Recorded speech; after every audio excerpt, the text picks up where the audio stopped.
What's going on, everyone? Juicebags here, and welcome back to another Dungeon Defenders 2 Hero Spotlight. Now, there's been a lot of requests for it lately, and I'm finally ready to go ahead and give you a little outline for your Abyss Lord as an archer builder. Now, the archers, of course, are currently definitely the beastliest things in the game, one of the most. And the archers combined with some of the CC and buffing opportunities of the EV2 make it just insanely unstoppable. Now, first things first, I want to clear up a couple of misconceptions about the archers. Now, the archers, of course, you pop one down, it springs two up, one pointed in each direction, which gives you an awesome opportunity for ridiculous lane coverage. I mean, you can cover multiple lanes. There's some maps like sewers where you can cover as many as three ground lanes plus a flyer lane, all with proper archer placement. Now, however, everybody looks at their archers and they see, like in my case, 42,271 damage per second. Well, why, oh why, is it only hitting for 26,000? Here's the reason. The archer fires each direction, so basically your DPS number is split in half. So in my case, each side is hitting for 26,419. Now in this case, where the archer that is shooting off the left side here is not firing, so that archer's not putting out any damage. Therefore, it's cutting the actual DPS of your archer in half. So you always want to make proper placement. In this example here, I'd put the archers right here. That way both archers have baddies to fire into.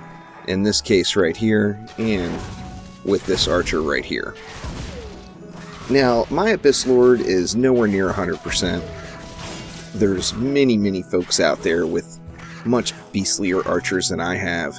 However, I've got a pretty solid base, and I'm definitely in the fine-tuning stage.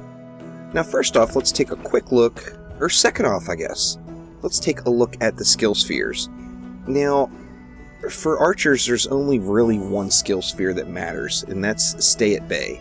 Attack range of the Abyss Ramster and Skeletal Archer is increased by 20%, but their health is reduced by 20%. Having 20% increased archer damage obviously is massive. The archers already have very nice damage, and when you throw the Stay at Bay skill sphere into the mix, it makes them reach just an insane amount. That is the only skill sphere, in my opinion, that matters. Now, I do like to use the Ramsters as well, because I think they're pretty cool, so I bring along Steam Powered. All of my Abyss Lords always use the Fountain of Speed, without any opportunities to increase run speed other than passives on the boots. It's definitely nice to have and get a little speed buff as you're running around the map to place it down.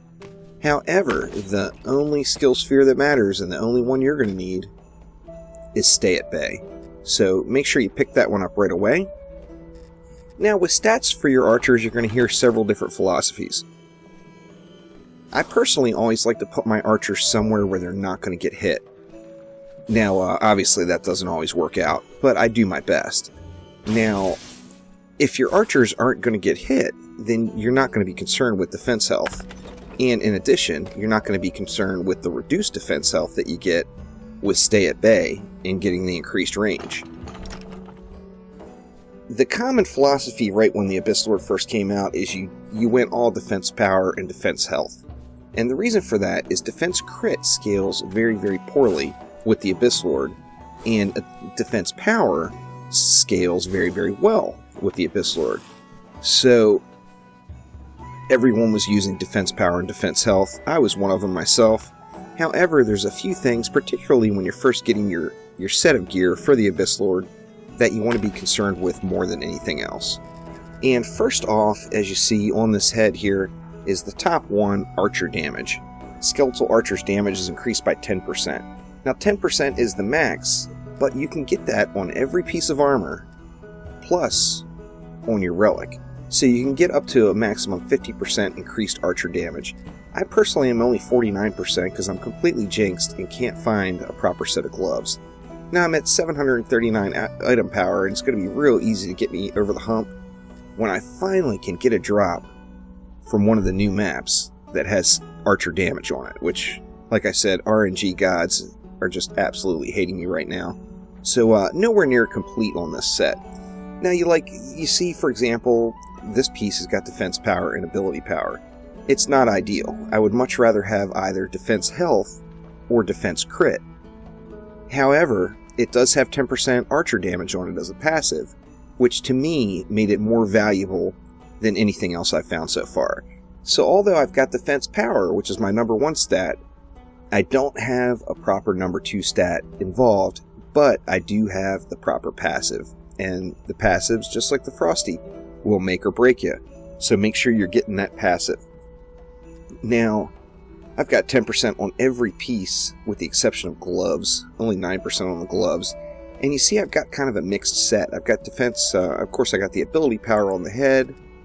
I've got defense health on the chest, and then crit on the gloves and the boots. And defense health on my relic. So I'm a little bit of a mix and match, which is definitely not correct. And in my opinion, I know some people will disagree with me in the comments, but in my opinion, defense crit should still be used, even though it scales so poorly with the Abyss Lord. If you've got an archer that's not going to get hit, poor defense scaling on crit damage is going to do more for you than the decent scaling on defense health. As if they're not getting hit, they don't need the health. So number 1, you want to get your defense power boosted up as far as you can. So defense power is key. Number 2 is your passives. I'll get into allocating your stats here in just a minute, but I wanted to continue talking about passives, as there's another passive that is crucial to have.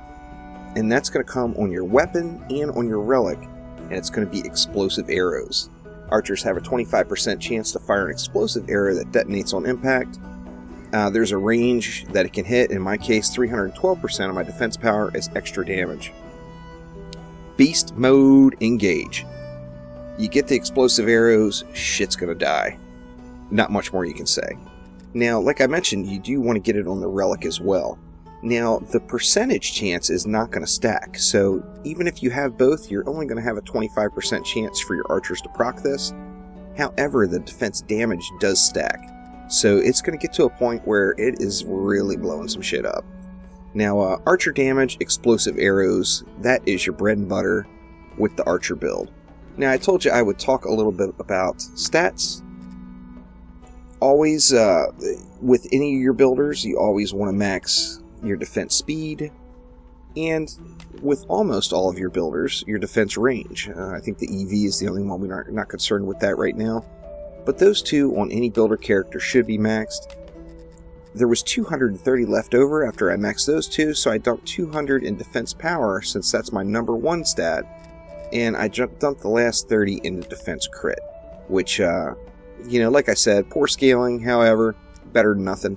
I've only got a 24% chance to crit right now on my Abyss Lord, so you definitely want to get that to the cap, which is 30%, and of course you're going to get that through pieces of gear. As you see, I'm lacking defense crit on my headpiece. I don't have any defense crit at all. That's actually it, just my head. However, I've got these 3 pieces with only 4%, where the max on defense crit is 5%. So I could pick up another 5, 6, 7, 8% defense crit just by correcting these pieces of gear if I could get some decent drops. And that would put me well over the 30% mark. I would actually be at 32% there, but we all know it caps at 30, so not going to get any additional benefit for anything over 30%. And that is about it. Now, everybody always asks about the pets. The pets on any builder do not matter. They don't. All you're concerned about with your pets are the stats they're going to bring along. In my case, I'm using the little Betsy, and defense power, defense health is what I've got on the old girl right now, and that's going to work. That's working out for me for now. Once I get it fine-tuned, I will probably switch that defense health to defense crit and get just a little bit more DPS out of my archers. However, there is, in all reality, I'm going to do a separate video on pets here pretty soon because I've been getting so many questions. But in all reality, the only pet ability that can have any effect for you as a builder is Sandstorm, as you see right here on my Fairy Creeper method. Now, the only thing that's going to help is just for the speed boost. So when you're building, you can get around the map a little quicker. So once again, pet doesn't matter. Just get the stats that you want. Make sure you get archer damage on every piece of armor as a passive. You're going to want explosive arrows on your weapon. You're going to want archer damage and explosive arrows on your relic. You put those together, that's going to put you in the line where you have just one extremely beastly Abyss Lord, and you're going to be able to really clear almost any Nightmare form map that you want to. So I hope this helps anyone out. If you have any more questions, please post them in the comments below. And thanks again for watching. Appreciate all the support that the channel's gotten with DD2, and I am absolutely loving it. So thanks again. See you soon.